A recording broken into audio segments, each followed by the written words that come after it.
Ditambah lagi penaklukan dan penyatuan yang telah beliau lakukan tersebut berdampak hingga hari ini.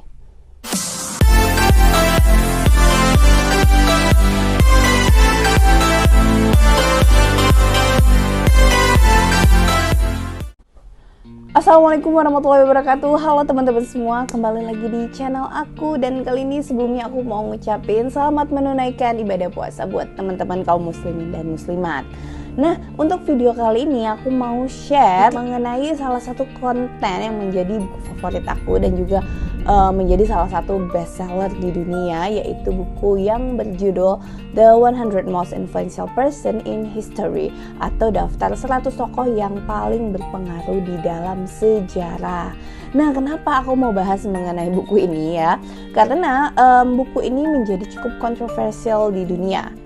Karena penulisnya Michael Hart yang merupakan seorang Yahudi berkebangsaan Amerika ini menempatkan Nabi Muhammad di urutan pertama sebagai orang yang paling berpengaruh di dalam sejarah. Banyak yang mempertanyakan keputusan beliau untuk menempatkan Nabi Muhammad di urutan pertama. Kenapa ya? Nah, kali ini aku bakalan membahas poin-poin yang ada di dalam tulisan Michael Hart ini yang menjadi alasan-alasan kenapa beliau menempatkan Nabi Muhammad sebagai orang yang paling berpengaruh di dalam sejarah. Oke teman-teman, jadi ada beberapa poin yang membuat penulis Michael Hart ini menempatkan Nabi Muhammad di urutan pertama. Tetapi ada satu alasan yang paling mendasar yang membuat Michael Hart ini menempatkan Nabi Muhammad di urutan pertama, yaitu kenyataan bahwa Nabi Muhammad ini adalah satu-satunya orang dari daftar 100 orang tersebut yang meraih kesuksesan di berbagai bidang ya. Jadi maksudnya orang-orang yang ada di dalam daftar buku tersebut merupakan orang-orang yang paling sukses di bidangnya masing-masing. Tetapi hanyalah Nabi Muhammad yang mendapatkan kesuksesan di berbagai bidang dan secara umum di bidang duniawi dan juga bidang keagamaan. Beliau sukses menyebarkan salah satu agama terbesar di dunia, yaitu agama Islam. Kemudian beliau juga berhasil menjadi pimpinan politik, pimpinan kenegaraan yang paling efektif dan menyatukan bangsa yang besar. Nah, oleh karena itu ini disebut Michael Hart sebagai alasan utama dia untuk menempatkan Nabi Muhammad di urutan pertama. Nabi Muhammad lahir di kota Mekah dan menjadi yatim piatu saat umur 6 tahun dan dibesarkan oleh pamannya dalam keadaan yang sangat sederhana. Nah, hal yang menarik di sini adalah bahwa Nabi Muhammad lahir di sebuah kota yang saat itu masih terbilang terpencil ya, yaitu kota Mekah. Nah, sedangkan sebagian besar orang-orang yang ada di dalam daftar 100 tokoh yang paling berpengaruh dalam sejarah tersebut merupakan orang-orang yang secara beruntung lahir di negara atau kota yang merupakan tempat peradaban dunia, yaitu tempat perputaran ekonomi yang tinggi, kemudian pusat-pusat budaya, kemudian pusat-pusat politik. Ya, bisa dibilang negara-negara atau kota yang mempunyai pengaruh besar saat itu di dunia. Namun Nabi Muhammad lahir dari sebuah kota kecil terpencil yang dimana tidak ada akses untuk pendidikan, akses untuk kesehatan, bahkan bukan juga merupakan salah satu kota peradaban politik. Jadi ini adalah salah satu poin yang membuat Nabi Muhammad ini sangat menarik dalam mempengaruhi perjalanan sejarah umat manusia di dunia. Keadaan perekonomian Nabi Muhammad kemudian mulai membaik saat beliau menikahi seorang janda yang cukup berada, yaitu Siti Khadijah. Ya, beliau kemudian menjadi pengusaha berdagang bersama dengan Siti Khadijah. Nah, pada usia 40 tahun Nabi Muhammad mengatakan bahwa beliau mendapatkan wahyu dari Malaikat Jibril yang merupakan utusan Tuhan Yang Maha Esa untuk menyampaikan wahyu-wahyu kepadanya untuk disebarkan kepada seluruh umat manusia dan disebut sebagai kebenaran yang sesungguhnya. Nabi Muhammad kemudian menyebarkan wahyu yang dia terima tersebut kepada orang-orang di sekitarnya, dimulai dari teman-teman terdekatnya, kerabat, dan juga keluarganya. Setelah 3 tahun barulah beliau mulai tampil di depan publik untuk menyebarkan wahyu yang beliau terima tersebut. Tetapi sayangnya penguasa di Mekah saat itu merasa terganggu dengan kehadiran Nabi Muhammad, apalagi dengan aktivitas penyebaran agama yang dilakukan oleh Nabi Muhammad. Di situ Nabi Muhammad merasa tertekan oleh orang-orang penguasa di Mekah dan kemudian memutuskan untuk melakukan hijrah ke Madinah. Madinah saat itu merupakan salah satu kota yang sedikit lebih maju daripada Mekah saat itu ya. Nah, di sana beliau malah diberikan tempat yang baik, ditawarkan posisi politik, bahkan pada akhirnya beliau berhasil menjadi pemimpin di sana. Setelah menjadi pemimpin di Madinah, Nabi Muhammad terus menyebarkan agama Islam sambil memperluas wilayah kekuasaannya. Dalam upaya Nabi Muhammad menyebarkan agama Islam dan juga memperluas daerah kekuasaannya, Nabi Muhammad dibantu oleh sahabat-sahabatnya dan juga saat itu beliau dibantu oleh tentara suku Badui ya. Tentara suku Badui ini tadinya adalah tentara Arab yang dianggap tentara yang jumlahnya sangat kecil, namun hanya memiliki kekuatan fisik saja.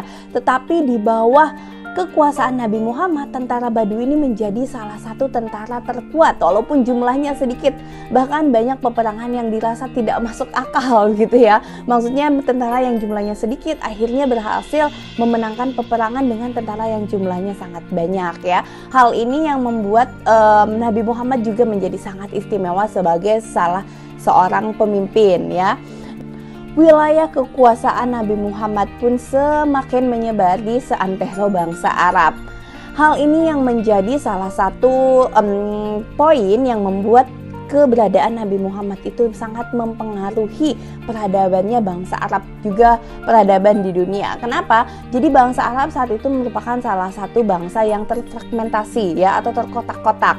Sering terjadi peperangan antara suku sendiri, kemudian sering terjadi perkelahian juga perselisihan sehingga sangat sulit untuk menyatukan bangsa Arab saat itu. Tetapi di bawah kepemimpinan dan penaklukan Nabi Muhammad, bangsa Arab menjadi satu bangsa besar yang satu. Ya, kemudian berhasil menjadi salah satu bangsa yang cukup disegani di dunia sampai dengan hari ini.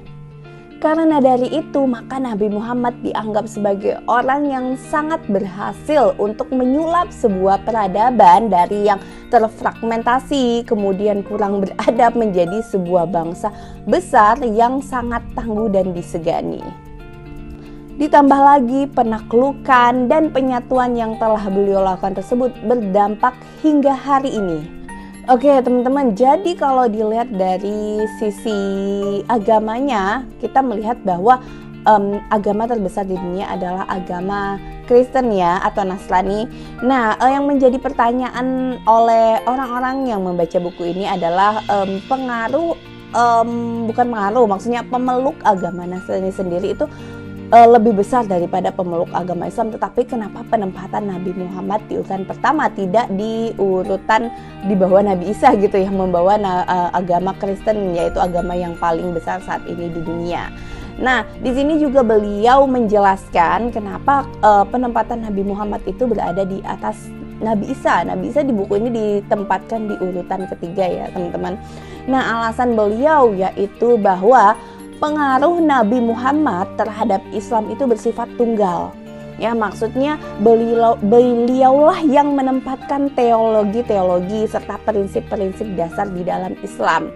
Kemudian kitab suci Al-Quran sendiri betul-betul merupakan hal-hal yang diutarakan oleh Nabi Muhammad semasa dia hidup, kemudian dicatat, kemudian dibukukan sangat dekat setelah beliau wafat. Ya, berbeda dengan pengaruh Nabi Isa di dalam agama Kristen. Jadi beliau menyatakan bahwa di dalam agama Kristen terdapat dua pengaruh besar, yaitu dari Nabi Isa sendiri dan juga dari Saint Paul ya. Kenapa? Karena Michael Hart ini menyatakan bahwa peletakan teologi dan prinsip-prinsip di dalam Kristen itu dipengaruhi oleh keduanya. Jadi setelah Nabi Isa wafat pun pengaruh teologinya itu berasal dari Saint Paul itu. Makanya beliau merasa dalam sisi keagamaan pengaruh Nabi Muhammad itu jauh lebih besar terhadap Islam daripada pengaruh Nabi Isa terhadap agama Kristen. Seperti itu ya, no offended ya teman-teman, karena ini merupakan konten dari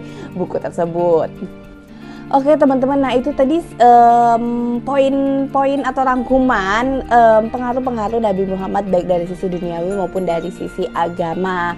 Nah, bisa kita lihat bahwa untuk wilayah atau bangsa Arab sendiri, persatuannya dan juga pengelompokan negara yang sekarang sudah terjadi itu banyak terpengaruh dari penaklukan yang dilakukan oleh Muhammad bersama sahabat dan bala tentaranya pada abad ke-7 kemarin. Nah, hal ini yang membuat penulis atau Michael Hart ini merasa bahwa pengaruh Nabi Muhammad itu masih sangat terasa sampai dengan sekarang ya, dapat dilihat dari struktur bangsa-bangsa Arab.